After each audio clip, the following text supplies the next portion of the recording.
Assalomu alaykum hammaga. Yana bitta qiziqarli ma'lumot eshitib qoldim. 3 ta odamni yuzida nuri bo'lar ekan. Endi bilasizlar, nurli inson ko'rsanglar, mana yuzida nurli insonni ajoyib boshqacha turadi-da.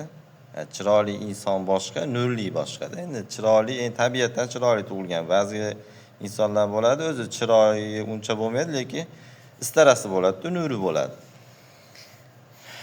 Shu nur qanday paydo bo'ladi desangiz, birinchi odamda ibodatgo'y, Qur'onga ko'proq telmurib o'tiradigan insonlarda nuri bo'lar ekan.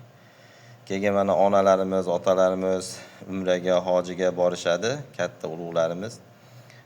Shu umra, hojiga borib Ka'baga termilgan insonda ham yuzida nuri bo'lar ekan.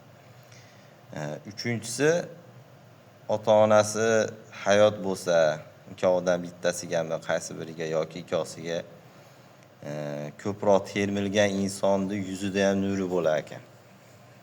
Ota-onasiga qarab termilib o'tirgan insonda ham nuri bo'lar ekan. Bilsanglar, ba'zi insonlar 50 ga 60 ga kirgan bo'ladi, ota-onasi hayot bo'ladi.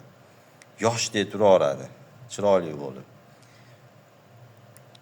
Afsuski, ota-ona o'tgandan keyin o'sha nur ham so'nib, inson tezda qarib qolar ekan.